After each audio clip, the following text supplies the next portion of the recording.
number 5, education. The big deal. जब India को independence मिली तो हमारे लीडर्स ने रियलाइज़ किया कि जब तक लोग पढ़े लिखे नहीं होंगे देश आगे नहीं बढ़ सकता। तब का लिटरेसी रेट बहुत कम था। 1951 में सिर्फ 17% लोग ही पढ़ सकते थे, लेकिन देखो 2001 तक ये रेट बढ़कर 64% हो गया। ये सब काफ़ी मेहनत और प्लानिंग की वजह से हुआ। Number 1, primary education. सरकार का मेन फोकस प्राइमरी एजुकेशन पर था, जो 6 से 14 इयर्स के बच्चों के लिए है। उनका गोल था कि हर बच्चे को स्कूल भेजा जाए। इसके लिए एक प्रोग्राम चालू किया जिसका नाम था ऑपरेशन ब्लैक बोर्ड। इसका सिंपल मतलब था कि हर स्कूल में बेसिक चीज़ें होनी चाहिए, ब्लैक बोर्ड, मैप्स, लाइब्रेरी और इवन अलग से toilets for boys and girls. इससे ये पक्का किया गया कि गरीब से गरीब बच्चों को भी पढ़ाई का मौका मिले। महाराष्ट्र का कंट्रीब्यूशन। हमारे स्टेट महाराष्ट्र ने भी एजुकेशन में काफ़ी काम किया। 1960 में गवर्नमेंट ने डिसाइड किया कि स्टैंडर्ड फर्स्ट से 7 तक का एक कॉमन सिलेबस होगा। इसको बनाने का काम एक टीचर पी सैयद रऊफ को दिया गया। 1994 में इस स्कीम को और बढ़ाया गया। नए क्लासरूम्स बने और टीचर्स को हायर किया गया, स्पेशली रूरल एरियाज और शेड्यूल कास्ट के बच्चों के लिए। एक और इम्पॉर्टेंट प्रोग्राम था district primary education program, DPEP। इसका एम था कि हर बच्चा स्कूल जाए, खासकर जो फिजिकली हैंडीकैप्ड है। इसमें मिड डे मील्स भी शामिल थे, जिससे बच्चों को स्कूल में अच्छा खाना भी मिले। Secondary education.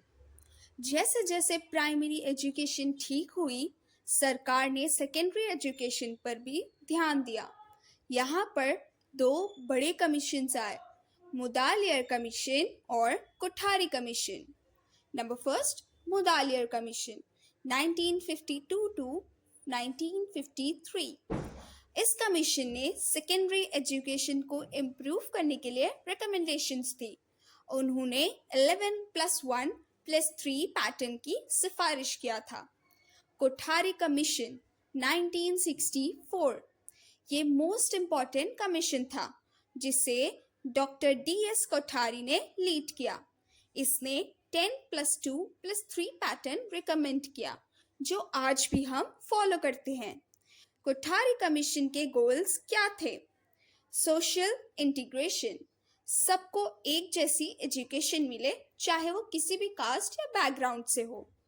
मॉडर्नाइजेशन, पढ़ाई में मॉडर्न आइडियाज़ और टेक्नोलॉजी लाना। प्रोडक्टिविटी, ऐसी एजुकेशन जो देश को आगे बढ़ाए, जॉब अपॉर्चुनिटीज़ क्रिएट करे। Social, moral and spiritual values, सिर्फ पढ़ाई नहीं बल्कि बच्चों में अच्छे संस्कार और इंसानी वैल्यूज़ भी पैदा हो।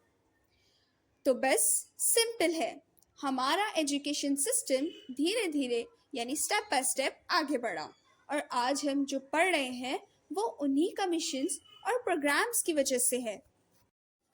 Higher education in India.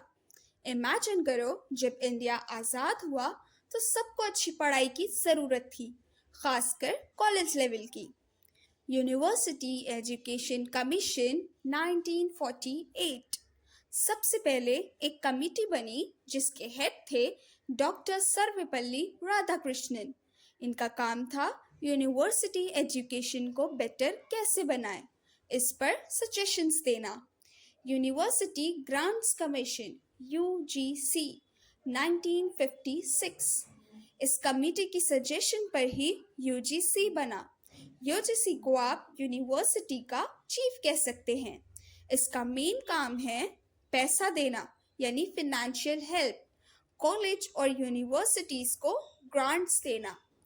Quality control, ये देखता है कि सब कॉलेजेस में पढ़ाई का स्टैंडर्ड मेंटेन हो।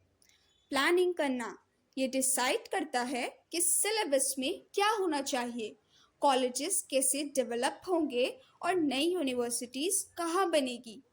टीवी पर पढ़ाई, ये कंट्री वाइड क्लासरूम नाम का प्रोग्राम भी बनाता है जो दूरदर्शन पर आता है। तो सिंपल टर्म्स में यूजीसी का काम इंडिया की सारी यूनिवर्सिटीज को मैनेज, फंड और रेगुलेट करना है। National council of educational research and training NCERT। अब स्कूल की पढ़ाई की बात करते हैं। NCERT 1961 में दिल्ली में शुरू हुआ। ये स्कूल एजुकेशन का चीफ है। इसका मेन मकसद है सेंट्रल और स्टेट गवर्नमेंट्स को स्कूल पॉलिसीज बनाने और इम्प्लीमेंट करने में हेल्प करना। मेन काम, NCERT का सबसे बड़ा काम टेक्स्ट बुक्स और सिलेबस बनाना है। जो टेक्स्ट बुक्स आपने या आपके बच्चों ने पढ़ी होंगी वो NCERT ही बनाता है। इससे एक ही जैसा सिलेबस पूरे देश में चलता है, खासकर CBSE स्कूल्स में। और क्या करता है? रिसर्च, ये एजुकेशनल रिसर्च करता है। टीचर ट्रेनिंग, टीचर्स को ट्रेन करता है कि स्टूडेंट्स को बेहतर कैसे पढ़ाएं। Exam, national talent search examination यानी NTSE जैसे एग्जाम्स भी NCERT ही कंडक्ट करता है। SCERTs, हर स्टेट में NCERT की तरह SCERTs यानी state council of educational research and training होते हैं जो स्टेट लेवल पर सेम काम करते हैं। तो बॉटम लाइन ये है, यूजीसी कॉलेज एजुकेशन संभालता है और NCERT school education. National policy of education 1986। So students, 1986 में हमारी सरकार ने एक बड़ा प्लान बनाया था एजुकेशन के लिए। इसको नेशनल पॉलिसी ऑफ एजुकेशन कहते हैं। इसका मेन मकसद था कि सबको इक्वल एजुकेशन मिले, चाहे वो सिटी में रहे या विलेज में। इस पॉलिसी ने एक कॉमन कोर करिकुलम बनाया, जिसका मतलब है कि पूरे देश के लिए एक जैसा सिलेबस बनाया गया। इससे सब बच्चों को एक जैसा बेसिक एजुकेशन मिला। लेकिन एक और अच्छी बात थी, स्टेट्स को थोड़ी फ्लेक्सिबिलिटी भी दी गई ताकि वो अपने कल्चर और हिस्ट्री के हिसाब से सिलेबस में थोड़े चेंजेस कर सकें। सैटेलाइट फॉर एजुकेशन, क्या आपको पता है कि हमने सैटेलाइट को भी पढ़ाई के लिए यूज किया? SITE, satellite instructional television experiment, एक प्रोजेक्ट था जो 1975 में शुरू हुआ। इसमें एक सैटेलाइट की मदद से एजुकेशनल टीवी प्रोग्राम्स गांव-गांव तक पहुंचाए गए। जहां स्कूल्स नहीं थे या टीचर्स नहीं थे, वहां के लोग टीवी पर क्लासेस देख सकते थे। जहां स्कूल्स नहीं थे या टीचर्स नहीं थे, वहां के लोग टीवी पर क्लासेस देख सकते थे। इस प्रोजेक्ट में इसरो, हमारी स्पेस एजेंसी और अमेरिका ने मिलकर काम किया था। इससे लोगों को पता चला कि टेक्नोलॉजी का यूज करके हम एजुकेशन को सब तक पहुंचा सकते हैं। Indira Gandhi national open university. अब ये देखो, एक और कमाल की चीज, Indira Gandhi national open university एक ओपन यूनिवर्सिटी है। ये 1985 में शुरू हुई थी। इसका आइडिया था कि जो लोग रेगुलर कॉलेज नहीं जा सकते, जैसे कि जो लोग जॉब करते हैं या किसी भी रीजन से कॉलेज से दूर रहते हैं, वो भी पढ़ाई कर सके। Indira Gandhi national open university ने टीवी और रेडियो पर लेक्चर्स देना शुरू किया ताकि लोग घर बैठे ही पढ़ाई कर सके। आज Indira Gandhi national open university दुनिया की सबसे बड़ी यूनिवर्सिटी में से एक है और इसके सेंटर्स इंडिया के बाहर भी है। इसने लाखों लोगों को डिग्री लेने का मौका दिया। Council of scientific and industrial research, CSIR। चलो अब थोड़ी साइंस की बात करते हैं। CSIR, council of scientific and industrial research, एक बहुत बड़ा साइंटिफिक रिसर्च ऑर्गेनाइजेशन है। ये 1950 में बनाया गया था ताकि साइंस और टेक्नोलॉजी को आगे बढ़ाया जा सके। इसके मेन इम्पॉर्टेंट काम क्या है? वो इंक जो इलेक्शन के टाइम वोट करते वक्त वोटर्स की उंगली पर लगाई जाती है, वो CSIR ने बनाई है। उन्होंने मलेरिया और टीबी जैसी बीमारियों की मेडिसिन पर भी रिसर्च किया है। पानी साफ करने की टेक्नोलॉजी भी बनाई है। उन्होंने DNA फिंगरप्रिंटिंग टेक्निक को भी डेवलप किया, जो अब बहुत सारे केसेस सॉल्व करने में काम आती है। तो देखा आपने, CSIR, council of scientific and industrial research ने साइंस को हमारी डेली लाइफ में कैसे यूज किया है। भाभा एटॉमिक रिसर्च सेंटर, ये 1948 में शुरू हुआ। इसका मेन काम न्यूक्लियर फिजिक्स पर रिसर्च करना है। ये इंस्टीट्यूट साइंटिस्ट को ट्रेन करता है ताकि वो न्यूक्लियर रिएक्टर्स चला सके, मतलब एटॉमिक एनर्जी की हर चीज़ का हेडक्वार्टर्स यही है। इंजीनियरिंग और मैनेजमेंट इंस्टीट्यूट्स, ये इंस्टीट्यूट्स इंडिया के स्मार्टेस्ट दिमाग बनाते हैं टेक्नोलॉजी और बिजनेस के लिए। IIT, Indian institute of technology, पहला IIT 1951 में शुरू हुआ था ताकि इंजीनियरिंग के सबसे अच्छी एजुकेशन मिल सके। पहले ब्रेन ड्रेन की प्रॉब्लम थी, जिसमें लोग पढ़कर विदेश चले जाते थे, लेकिन 1990 के बाद ये बदल गया। IIT अपने टफ एंट्रेंस एग्जाम्स, कम फीस और अच्छी पढ़ाई के लिए जाने जाते हैं। पहला IIT खड़गपुर में खुला, फिर मुंबई, चेन्नई, कानपुर और बाकी शहरों में भी शुरू हुए। IIM, Indian institutes of management, IIMs को स्किल्ड मैनेजर्स बनाने के लिए बनाया गया था। पहला IIM अहमदाबाद में हार्वर्ड बिजनेस स्कूल की मदद से शुरू हुआ, फिर कोलकाता, बेंगलुरु, लखनऊ और दूसरे शहरों में भी शुरू हुए। बिजनेस एजुकेशन के लिए ये इंडिया के टॉप इंस्टीट्यूट्स हैं। National institute of design, NID, 1961 में शुरू हुआ। NID का फोकस इंडस्ट्रियल डिज़ाइन पर है। यहाँ ग्राफिक डिज़ाइन, प्रोडक्ट डिज़ाइन जैसे कोर्सेज होते हैं।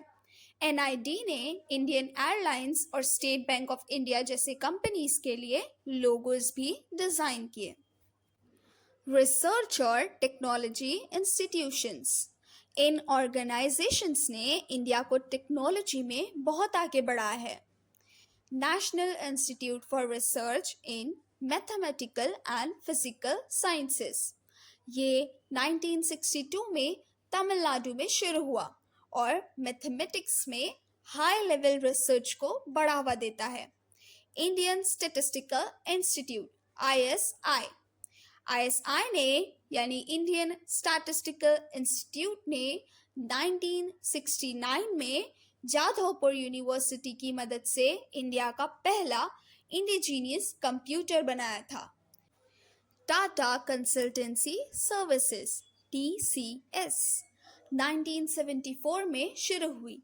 TCS इंडिया की सॉफ्टवेयर इंडस्ट्री में एक पायनियर थी। इसने साइंटिफिक रिसर्च को आगे बढ़ाने में भी मदद की।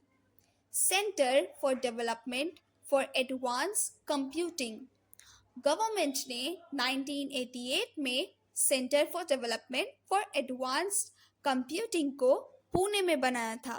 1991 में डॉक्टर विजय भाटकर की लीडरशिप में ये सेंटर ने परम 8000 सुपर कंप्यूटर बनाया, जो इंडिया के लिए एक बहुत बड़ा माइलस्टोन था। मेडिकल रिसर्च इंस्टीट्यूट, ये इंस्टीट्यूट्स मेडिकल रिसर्च और हेल्थ केयर में सबसे आगे हैं। Indian council for medical research, Indian council for medical research 1945 में मेडिकल रिसर्च करने और उसको सपोर्ट करने के लिए बनाया गया था। ये यूनिवर्सिटीज और हॉस्पिटल्स के साथ काम करते हैं। इसकी रिसर्च से टीबी और लेप्रेसी जैसी बीमारियों को कंट्रोल करने में बहुत मदद मिली। All India institute of medical sciences, इसका मकसद मेडिकल एजुकेशन और रिसर्च को आगे बढ़ाना है। यहाँ अंडर ग्रेजुएट और पोस्ट ग्रेजुएट कोर्सेज होते हैं और लोगों को बहुत कम खर्च में अच्छा मेडिकल ट्रीटमेंट मिलता है। यहाँ दिल, दिमाग और आंखों की बीमारियों के लिए स्पेशल सेंटर्स भी हैं। Medical council of India MCI, MCI को आप एक तरह से सारे मेडिकल कॉलेजेस का प्रिंसिपल समझ लो। इसका मेन काम ये है कि इंडिया में मेडिकल एजुकेशन की क्वालिटी अच्छी हो। ये 1958 में दोबारा से बनाया गया था और इसकी जिम्मेदारी थी रूल्स बनाना, सुपरविजन और चेकिंग। रूल्स बनाना, मेडिकल पढ़ाई कैसे होनी चाहिए इसके रूल्स ये बनाता था। सुपरविजन ये देखता है कि कॉलेजेस उन रूल्स को फॉलो कर रहे हैं या नहीं। चेकिंग ये टाइम टू टाइम कॉलेजेस को इंस्पेक्ट करता है, जैसे एक प्रिंसिपल क्लास का राउंड लगाता है। Advanced centre for treatment, research and education in cancer, ACTREC, ये एक स्पेशलाइज्ड कैंसर हॉस्पिटल और रिसर्च सेंटर है। ये टाटा मेमोरियल सेंटर की ही एक ब्रांच है। इसका मेन फोकस कैंसर पर है और इसके काम है ट्रीटमेंट, कैंसर पेशेंट्स का इलाज करना, रिसर्च, कैंसर का नया इलाज और दवाइयाँ ढूंढना, एजुकेशन, डॉक्टर्स और साइंटिस्ट को कैंसर के बारे में पढ़ाना और ट्रेनिंग देना। Indian agricultural research institute IARI को आप खेती बाड़ी की सबसे बड़ी यूनिवर्सिटी और रिसर्च सेंटर मान सकते हो। ये 1958 में यूनिवर्सिटी बनाया गया और इसका मेन गोल है एग्रीकल्चर को बेहतर बनाना। ये क्या क्या करता है? रिसर्च, वीट, पल्सेस और दूसरे फसलों पर रिसर्च करना। डेवलपमेंट, एग्रीकल्चर के नए तरीके और टेक्नोलॉजी बनाते हैं। एजुकेशन, स्टूडेंट्स को सॉइल साइंस और दूसरे फार्मिंग सब्जेक्ट्स पढ़ाते हैं। नॉलेज सेंटर, इसका हेड ऑफिस दिल्ली में है, जहां इंडिया की सबसे बड़ी एग्रीकल्चर लाइब्रेरी है। आई होप आपको ये चैप्टर अच्छे से समझ में आया होगा। Keep learning.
हमारा वीडियो पसंद आता है तो लाइक, सब्सक्राइब, शेयर और कमेंट करना ना भूलें।